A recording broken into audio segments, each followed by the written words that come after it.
Please move forward and sit at the desk. It's 2011. Base star A. 2 years equals 168 points. UCAS confirmation. Congratulations, you've passed the test. I can now move on to the next phase of examination. Training, conscripted to a life within which reward is numerical, comparable, quantifiable. What do you want to be when you grow up? I want to be an architect. Why do you want to do that? I like cities, and I enjoy making them. And one day I dream of designing something that will change people's lives. Inspiration, growth, repetition inside an operant conditioning chamber.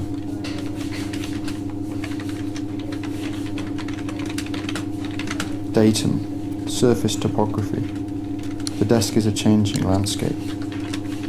A practice that is absorbed into the tele-technologies that collapse both space and time, subject to relentless updates. The room oscillates. I don't recognise this space anymore.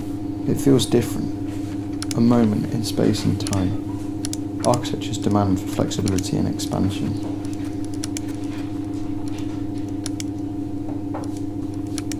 Architecture is an autopoiesis, a world of calculable data, predictable outcomes, and a forced obedience on society. All the parameters are constantly shifting, but ultimately known, just not by a human.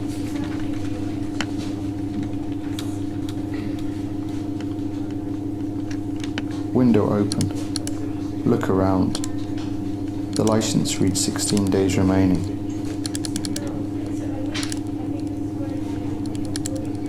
A trajectory across time. Something lost. Something gained. Life augmented by a rhythm analysis. An apparatus for seeing.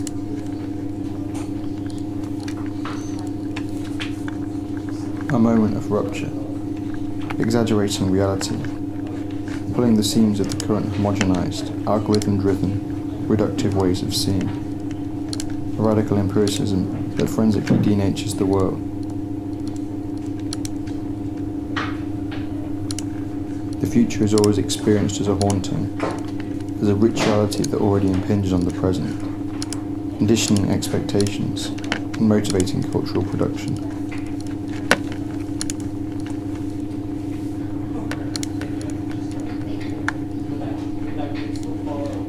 I feel distance, fragmented from on site. The materials I prescribe are perpetually out of reach. Was this really what I wanted?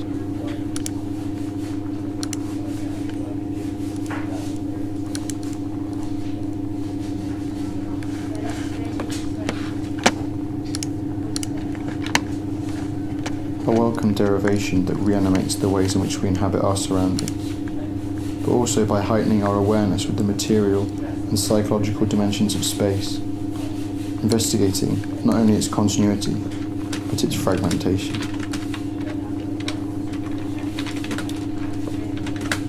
The industrial surface of mass production and mass inoculation, the paradigm of creating the new, to rethink and revolutionize within the social inertia of such a homogeneous environment. I feel like I cannot move beyond the vague waves of fear that block me as a designer. Fear of terrorism, fear of economic crisis, fear of a loss of supremacy, fear of launching myself into the creation of something new, and the risk of failure.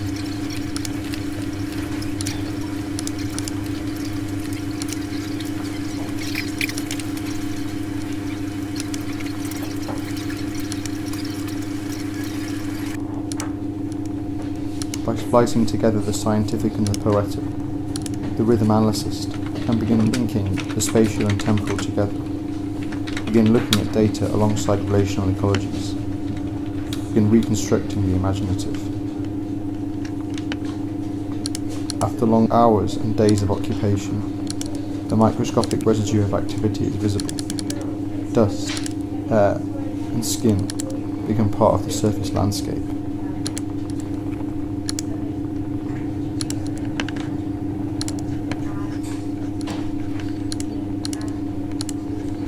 My architectural practice is made up of continually changing occurrences, spaces and relations, a personal journey in combination with people, objects, and the built environment.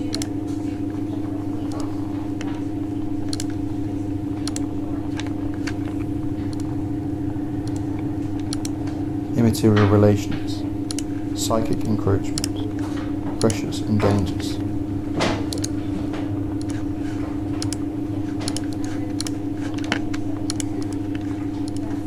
Behaviour is nested, stocks of habits, routines and gestures. Things do not remain arranged in an immutable order. Time is not leading back, but leading forwards. It is not bringing, but collecting. The past and future drift apart. The desk has become my CV, the honing of skill sets, proficiency in software that employs value.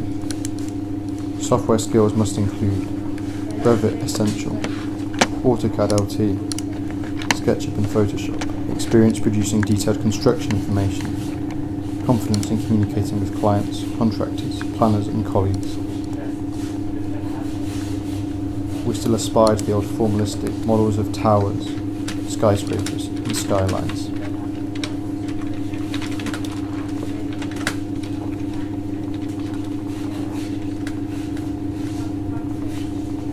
I imagine my own cityscape. Each floor is a day, each tower is a week, an autobiographical anthology of occupation, a monument to my own changing practice in sight.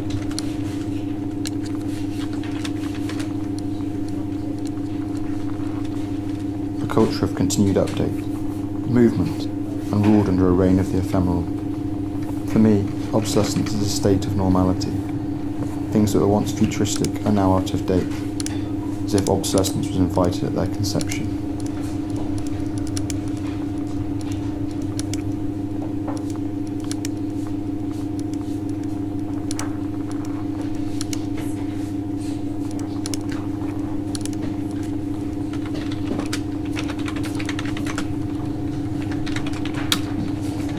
A myopic self-interest into my own practice, a changing spatial operation, co-opted for deeper cultural, material, psychological and technological means. The apparatus has become its own methodology, liberating me from the desk.